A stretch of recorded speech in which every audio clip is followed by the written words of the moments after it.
Implementation of preventive measures. We will discuss driving, pre-visit planning, assessing upon arrival, working at the location, and how to leave safely. Reference will be made to engineering and administrative controls. Working alone means that you work in locations where there is no other employee on site or nearby. This occurs typically in a client's private home, in a community, or in residential care settings, where you might be working alone on a unit on a night shift, for example. You will recall from our earlier modules that these environments are not within your control. Each time you visit a home or come to work, there may be a new or different and unpredictable situations that arise.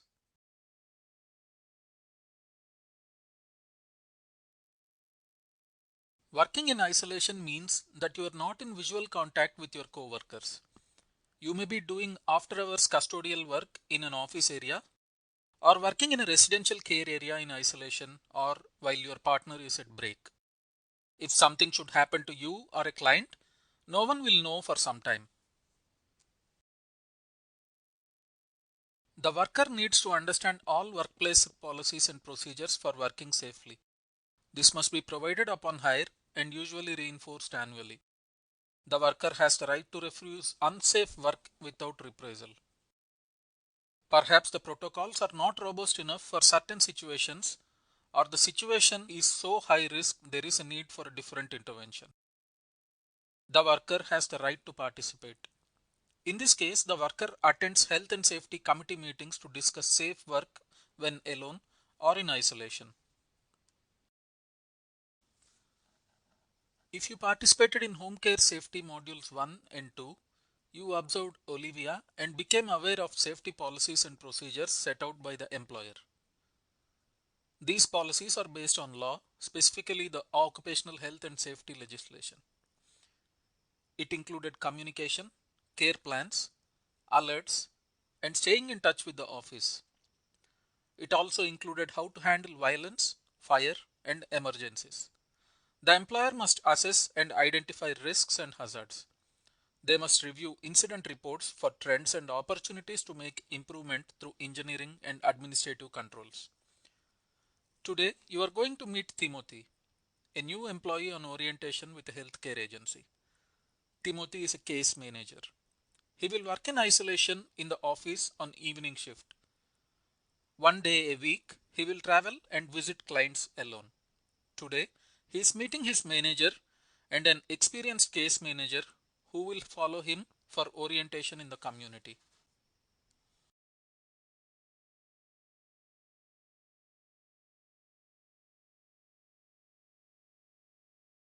His manager shows him where he will work in the evening.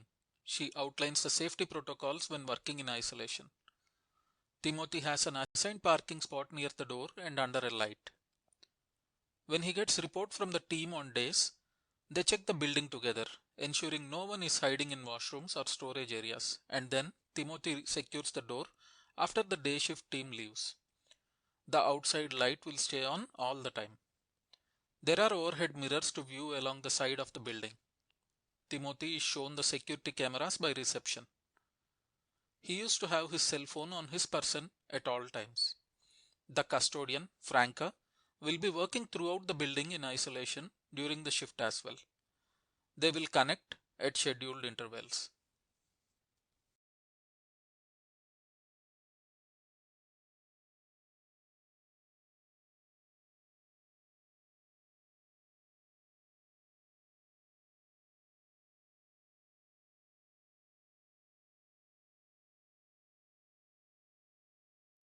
Timothy has worked for 1 month following all safety procedures.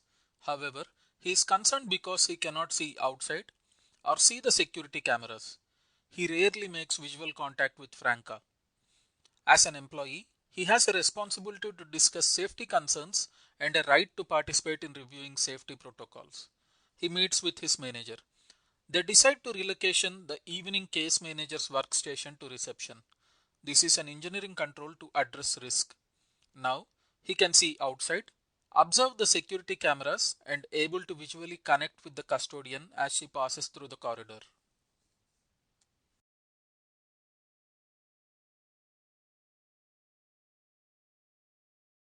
Timothy has been buddied up with experienced worker Preet for his community orientation. Their first visit will be with Harold. Harold is flagged as posing a very high safety risk for the workers and himself. Since there was a fire in his home caused by careless smoking, Timothy and Preet will reassess Harold's and the workers' safety. They will meet Olivia, the previous caregiver at Harold's home. This is part of hazard and risk assessment and the implementation of administrative controls to mitigate these risks.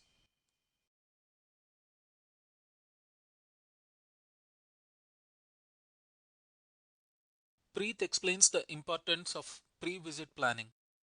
She asks Timothy to review the care plan, alerts, and past history. Preet identifies the address and neighborhood and plans a safe route. This is not the most direct, but is safer than the isolated streets with high crime rates. Preet explains that the workplace phones are GPS enabled and the office knows where they are at all times. She blocks the calls using *67 and phones Harold to let him know that they are coming and will be there at 1 p.m. Preet puts this in the schedule.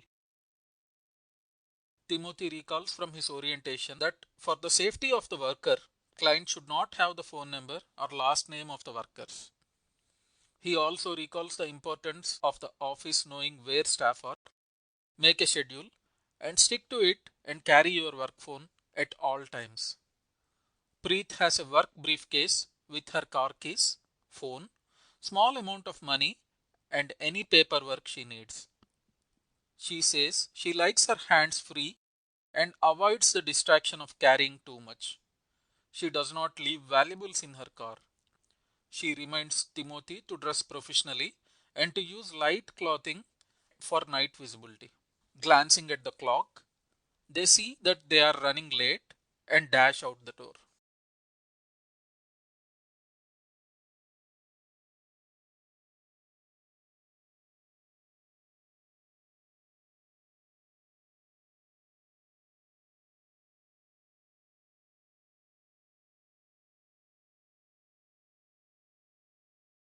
Most community workers do some traveling to clients' homes, which means they are in new neighborhoods often. Be careful and be observant. Do not have headphones in and do not use your cell phone while walking and driving. Avoid going to ATMs, especially after dark. Before you start your day, make sure your flashlight works and your cell phone is fully charged. Schedules change for lot of reasons. For your safety, the client and the office must be aware of any changes. The schedule is usually online and is an example of an engineering control. If you are using public transit, sit near the driver. Observe shops and public phones in area in case you need to get onto one for safety reasons. If you are driving, you do not want to be stranded due to an automobile breakdown. Keep your vehicle in good repair and carry an emergency kit. Once you arrive at your destination, avoid underground parking. Rather, park outside and close to client's home in a well lit area.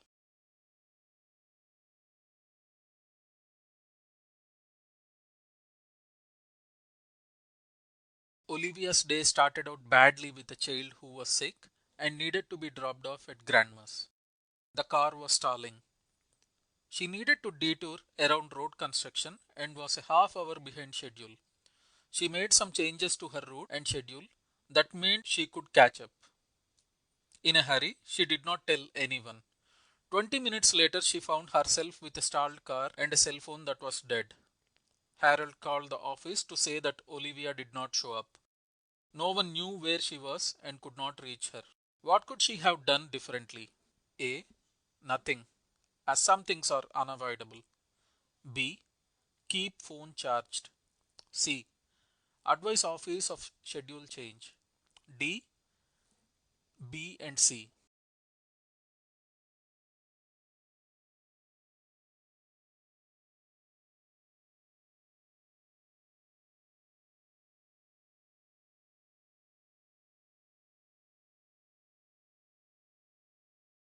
When visiting clients in apartment style buildings, you need to be observant in and around the building as well as elevators. In an elevator, stand with your back to the wall so no one can come up from behind you. and stand near the control panel of the elevator where you can push the alarm for help if you need to. If you are waiting to get on an elevator but feel uncomfortable about others around you, say that you are waiting for someone and do not get on. If you feel someone may be following you, yell for help. Bang on doors to get the attention of others, and if you feel threatened and need help immediately, pull the fire alarm.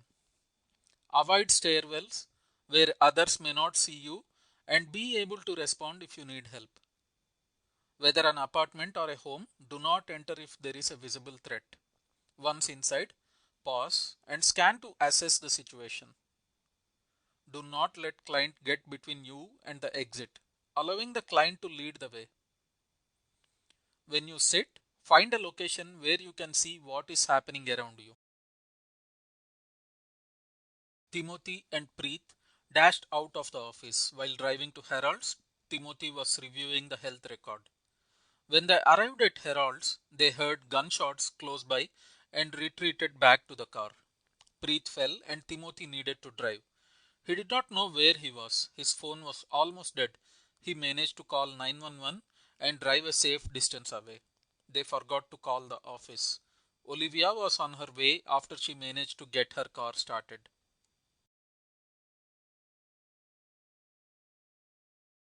Timothy and Preet were not well prepared for this high risk visit. What could they have done better? A. Plan route together in advance.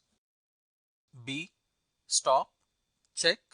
Do you have everything you need? C. Approach this home with more caution, cell phone in hand. D. Let office know immediately that there was an incident. E. All of the above.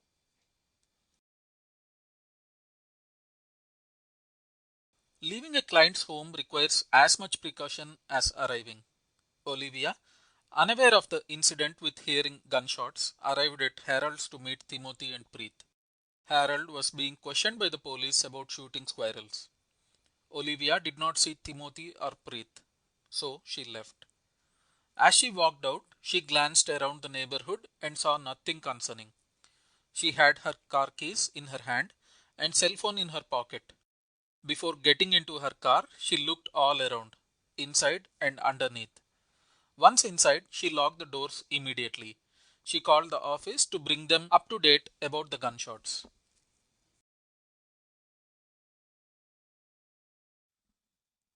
Home care is an area where workers are often alone. In residential care settings, workers often work in isolation, away from visual contact with others in the building. Communication with them, being observant, and following the safety rules and care plan strategies, the engineering and administrative controls put in place for your safety and that of your clients.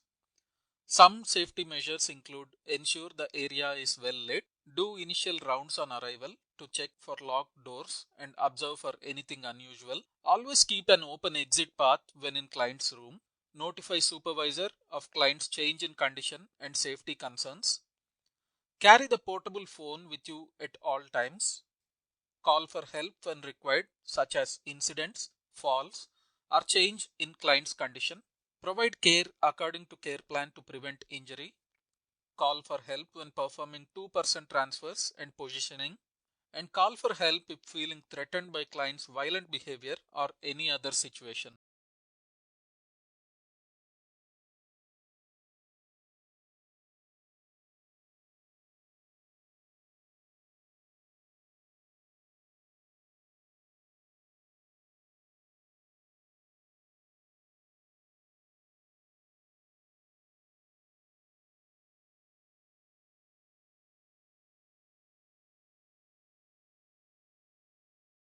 Just as he was finishing his rounds, Sydney, the night shift charge nurse, heard unusual sounds from a resident room.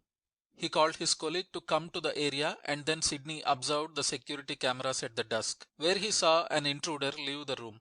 Sydney called 911. Communication with others, keen observation and following of the care home's policy on calling for help and calling 911 ensured that Sydney got the help that was needed.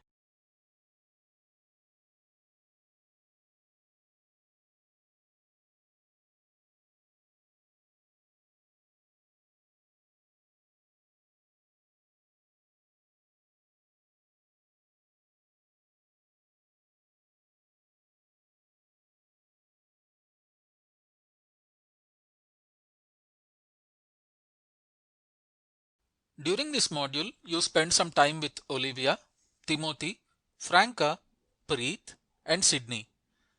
You learnt about risks of working alone and in isolation at these environments. We discussed employer and employee responsibilities in hazard identification and ways to manage risk with engineering and administrative controls. Know and practice your workplace policies for working alone and in isolation to keep yourself and your clients safe.